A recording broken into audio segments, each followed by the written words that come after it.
All right, so I'm going to talk a little bit about hair loss basics, because I assume most of you, who does not do hair regularly? All right, so that's what I figured. So this is going to be sort of catered to all of you. This slide seems very basic. It's in every textbook, the Norwood scale, but it's something that I believe all of you really should study and understand, because if you don't understand the basic nature of hair loss and the progression, you will be creating results that do not look natural. And so this is something that I encourage you to look at people that are thinning and look at people that are full head of hair and really understand those patterns.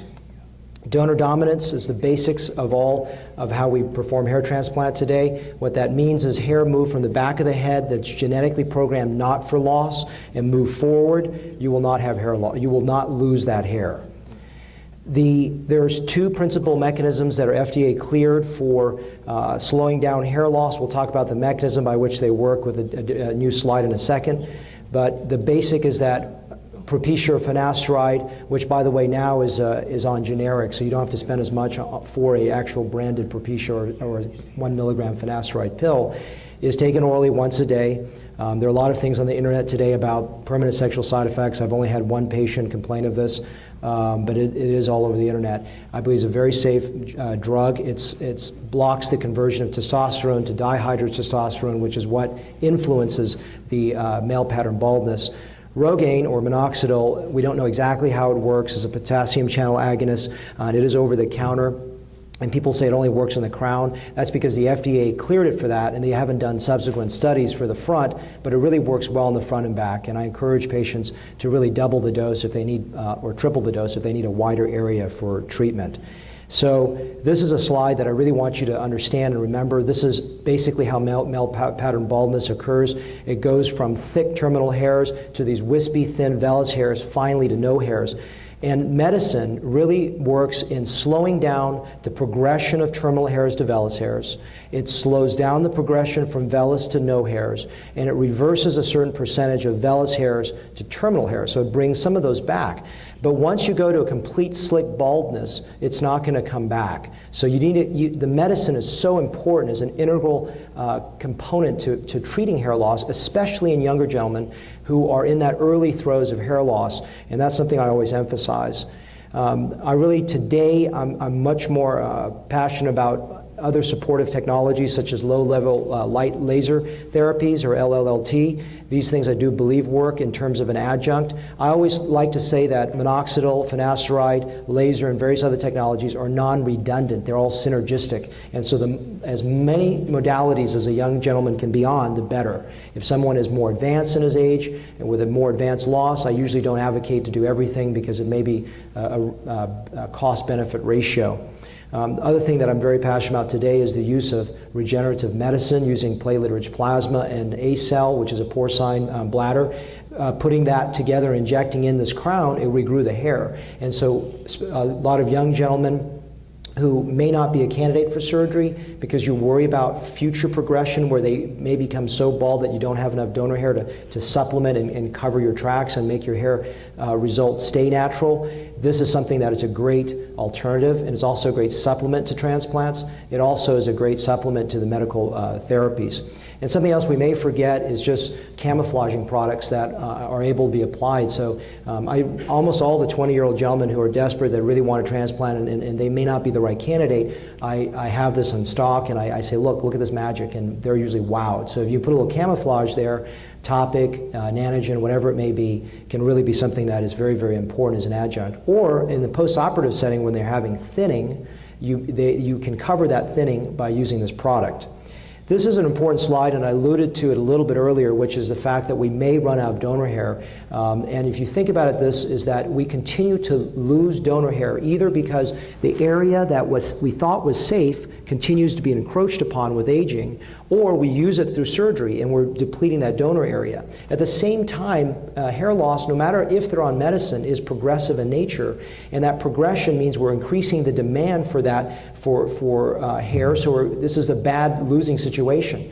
A large part of what we need to do as surgeons as we get insight is to predict future loss if we can based on past loss, and therefore hopefully have enough donor supply to meet that increasing demand that continues with time.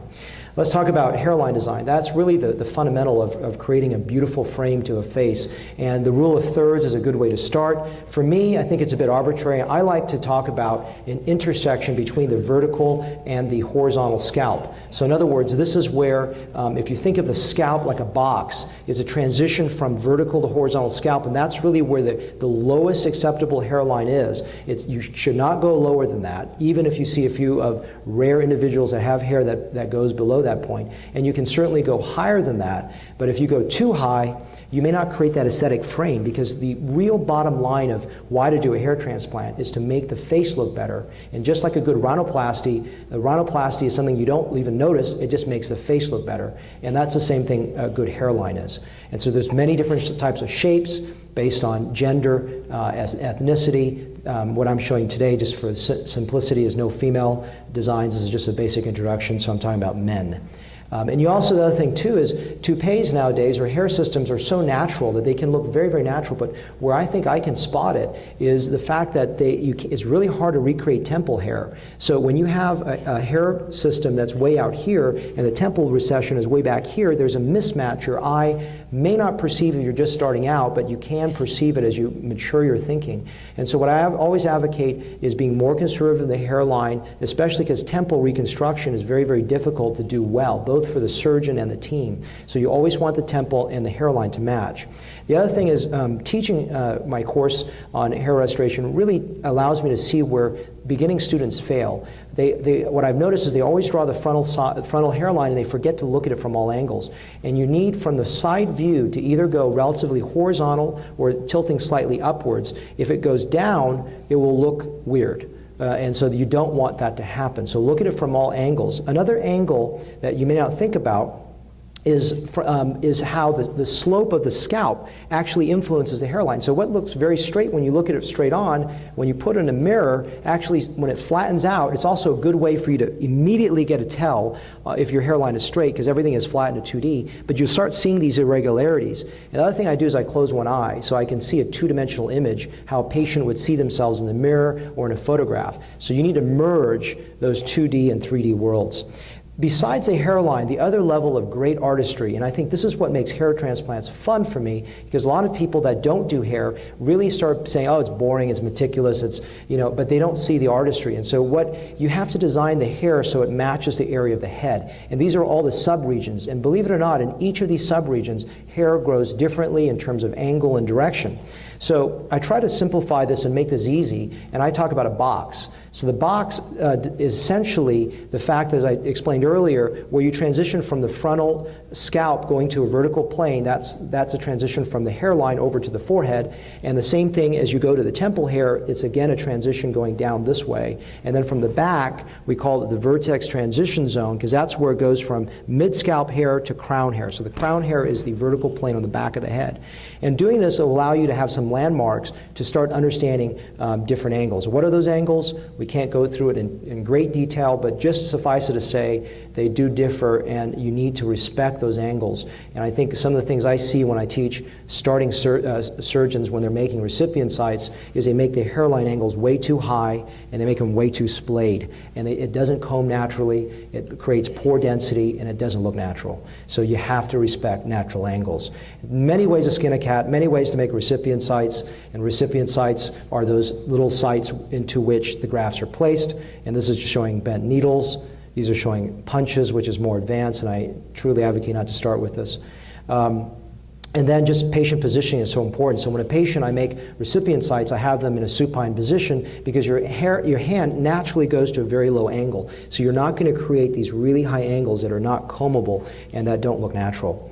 The core of making a visually dense result look good is what's known as a central forelock, which is right where my fist is, right behind the hairline and right in the center. If this area looks weak, the rest of your work is going to look bad. So you really want to make sure there's enough density there, using strong grafts and really making sure that the grafts are angled well so that density is reinforced.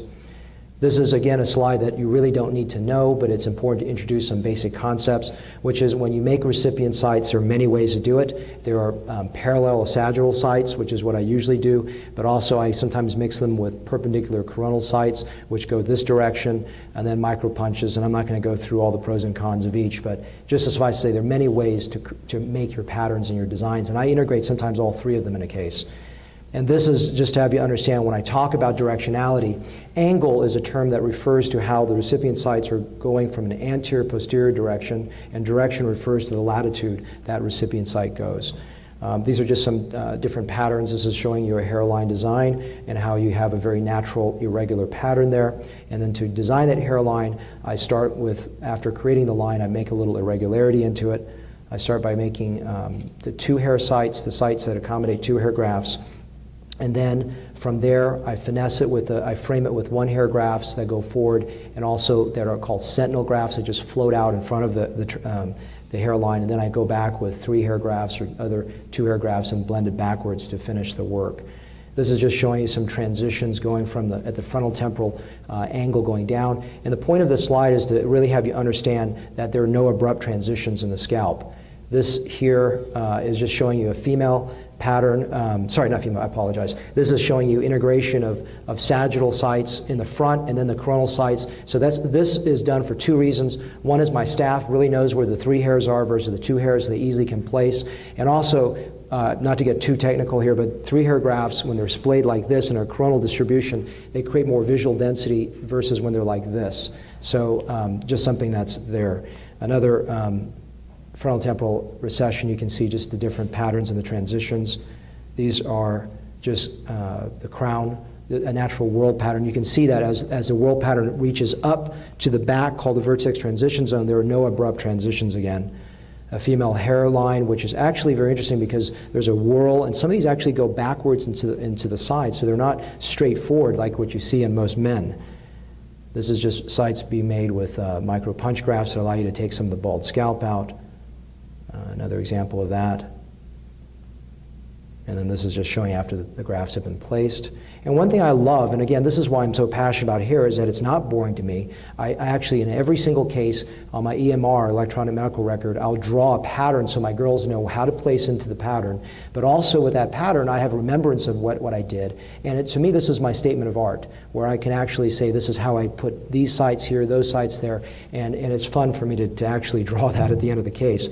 This is to show you how critical it is that we're beyond the era of plugs now. We're right now doing very fine grafts, but results can still look unnatural. If you look at the gentleman on the left, the hairline doesn't look right because it's too straight. The grafts are pitted because they're placed deep. The person that's assisting you, that's why the team is so important, placed a little bit too deep. The grafts are compressed. In other words, the grafts are too large to the site, and also they're just too large for the hairline, and they don't match the temple. And this is a correction. So you see how many errors that can occur in this if you don't do it right. This is another correction. You can see that these are a great example of why your graft angles should be very low. These are like a picket fence, or too high. The graft sizes are too large. The hairline it's not a natural hairline. There's poor density, etc. with the correction. And I just want to emphasize how important platelet-rich plasma and ACell has been in my practice since October 2011 when I learned this in Anchorage. I've gotten tremendously better results. I haven't really seen a contraction of the recovery period, but I've seen a faster onset of growth, about 4 months to seeing good results versus 6 months on average before I was doing it. I'm seeing finer grafts, and my girls are very, very, very good in terms of placement. I'm seeing better quality grafts, more uniform growth. And one of the doctors out of the ICHRS talks about something called patient growth index, which means no matter how good you are, some patients just don't grow well. And I've seen that PGI that now become much more uniform. And even those that didn't grow well without the PRP and ACell, they come back for a second round, both men and women, and they get significantly better results in that.